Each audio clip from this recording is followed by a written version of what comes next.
Hello बच्चों, क्या हाल चाल। मैं हूं तुम्हारा अपना अक्षत सर, लेके आ गया हूं तुम्हारे क्लास 10th बोर्ड्स की टेंशन का परमानेंट सॉल्यूशन। अगले 5 मिनट में मैं तुम्हें बायोलॉजी के ऐसे टॉपिक्स बताने वाला हूं जिससे तुम ज्यादा से ज्यादा मार्क्स स्कोर कर सकते हो। तो साथ में बने रहना और ध्यान रखना, जो बताने वाला हूं वो पढ़ना बहुत ज्यादा जरूरी है। तो सबसे पहले ये समझते हैं बायोलॉजी में हमें क्या क्या दिया गया है, उसके अंदर कौन कौन से सब टॉपिक्स हैं, फिर मैं इंपॉर्टेंट पार्ट पे चलूंगा। ठीक है, चल देखो, हमारे पास एक बड़ा मेजर टॉपिक है लाइफ प्रोसेस। उसके अंदर हमें न्यूट्रिशन, रेस्पिरेशन, ट्रांसपोर्टेशन, एक्सक्रीशन जैसे बड़े बड़े मेजर डिटेल्ड टॉपिक्स दिए गए हैं। फिर आता है कंट्रोल एंड कोऑर्डिनेशन, जिसमें हमें प्लांट के मूवमेंट्स और प्लांट के हार्मोन्स दिए गए हैं।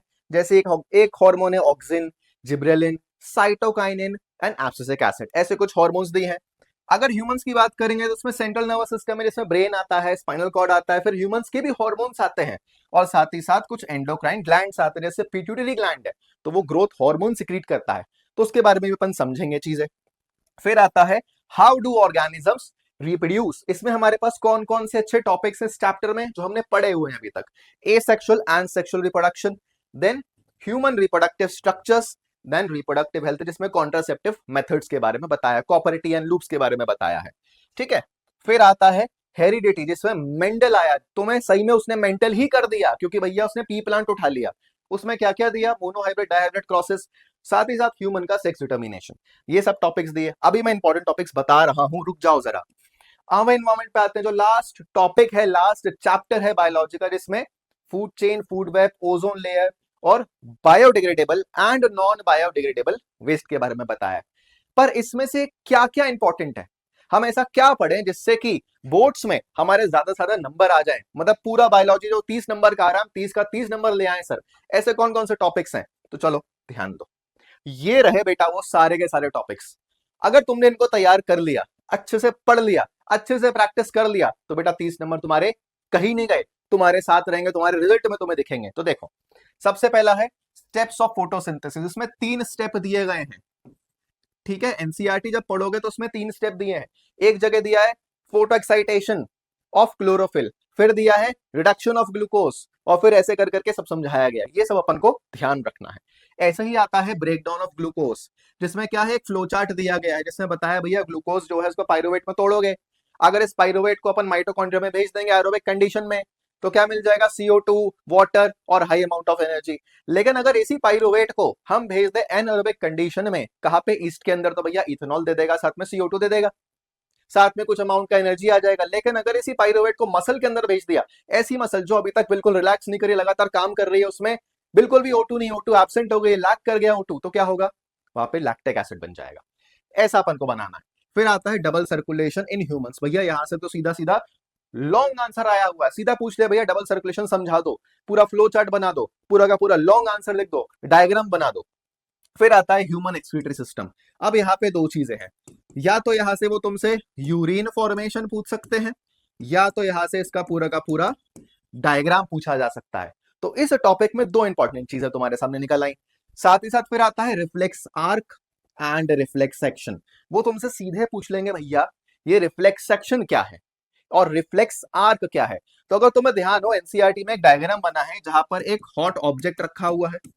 उस हॉट ऑब्जेक्ट को यहाँ पर एक हैंड जो है, उसकी जो फिंगर्स हैं वो टच करती हैं, तो एकदम से हाथ ऐसे मूव कर जाता है। वो जो डायग्राम है वो अपन को बनाना है और उसका पूरा मैकेनिज्म समझाना है अपन को। साथ ही साथ आता है पार्ट्स ऑफ ह्यूमन ब्रेन, जैसे फोर ब्रेन है, मिड ब्रेन है, हाइंड ब्रेन है। उसमें जो जो पार्ट्स हैं, जो जो लेबलिंग दी है, सेरेबेलम दिया है, सेरेब्रम दिया है, पिट्यूटरी ग्लैंड दिया है, मेडुला दिया है, ये सब समझाना है अपन को उसमें।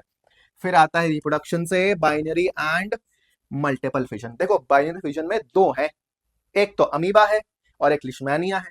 तो कौन सा पढ़ना है, हम पढ़ेंगे लिश्मेनिया। क्यों, क्योंकि लिश्मेनिया में सीधा सीधा एनसीईआरटी ने लिखा है कि वो एक ही प्लेन में डिवीजन करता है, और सीबीएसई के लिए यही इंपॉर्टेंट है, क्योंकि एक ऐसी डिटेल है जो हर बच्चा छोड़ देता है। और अगर मैं आया हूं तो ये डिटेल तुम्हारे लिए लेके आया हूं कि तुम्हें गलती ना करो बोर्ड्स में, जिससे कि तुम्हारे 30 के 30 नंबर तुम्हारे रिजल्ट में साथ में हो। ठीक है, तो बाइनरी फिजन में किसका करना है बेटा, लिश्मेनिया का करना है। और अगर मल्टीपल फिजन की बात कर रहे हैं तो तुम्हें पता है कौन सा होगा भैया, प्लाज्मोडियम, यानी मलेरियन पैरासाइट का। ऐसे ही फीमेल रिप्रोडक्टिव सिस्टम का तुम्हें पूरा का पूरा डायग्राम पढ़ना है। राइट, एनसीईआरटी में जो राइट हैंड साइड पे डायग्राम दिया है, एक जगह मेल दिया, उसके नीचे फीमेल का डायग्राम दिया, पूरा फीमेल का रिप्रोडक्टिव स्ट्रक्चर का डायग्राम तुम्हें अच्छे से प्रैक्टिस करना है, लेबलिंग्स अच्छे से प्रैक्टिस करनी है, किस स्ट्रक्चर का क्या फंक्शन है, क्या काम है, कौन सा हार्मोन रिलीज हुआ, कब मेंस्ट्रुअल फ्लो स्टार्ट हुआ, वो सब तुम्हें इसमें पढ़ना पड़ेगा। ठीक है, फिर आते हैं मेंडल के चैप्टर पे, यानी हेरिडिटी पे, जिसमें डायहाइब्रिड क्रॉस। अगर याद हो तो तुम्हारे एनसीईआरटी में कुछ एक ऐसा क्रॉस दिया है, ये वाला। हम चाहें तो इसको ऐसा लिख दें, या फिर हम चाहें तो इसको ऐसा लिख दें, कोई दिक्कत नहीं है, सही बात है दोनों। तो हमें ये डायहाइब्रिड क्रॉस अच्छे से प्रैक्टिस करना पड़ेगा, क्योंकि रीजन, अगर उन्हें लाइफ प्रोसेस से लॉन्ग क्वेश्चन पूछा तो डबल सर्कुलेशन है, अगर उन्हें हेरिडिटी से लॉन्ग क्वेश्चन पूछा तो हमारे पास डायहाइब्रिड क्रॉस है। मैंने तुम्हें दोनों चीजें दे दी हैं, वो क्या पूछने वाले हैं ये चीज ध्यान रखना। साथ ही साथ अगर हम अवर इन्वायरमेंट की तरफ जाएंगे तो हमारे पास food chain and food web है। अगर फूड चेन का वो क्वेश्चन पूछते हैं तो थ्योरी क्वेश्चन तो पूछ ही सकते हैं, साथ ही साथ वो न्यूमेरिकल पूछ सकते हैं एमसीक्यू के फॉर्म में, कि भैया एक फूड चेन बनी है जहां पे तुम्हारे पास यहाँ कहीं पर ग्रास है, ग्रास को किसी इंसेक्ट ने खा लिया, इंसेक्ट जो है उसको कोई स्नेक खा रहा है, स्नेक को कोई ईगल खा रही है, तो ये जो ग्रास थी इसको सन से 1% एनर्जी मिली थी, वो 1% थी 1000 जूल के बराबर। तो ऐसे कितनी एनर्जी है जो आगे इस ईगल तक जाएगी, ऐसे एक पूरा एमसीक्यू वो फ्रेम कर देंगे। एक बार पीवाईक्यूज देखो, उसमें दिया हुआ है, समझे।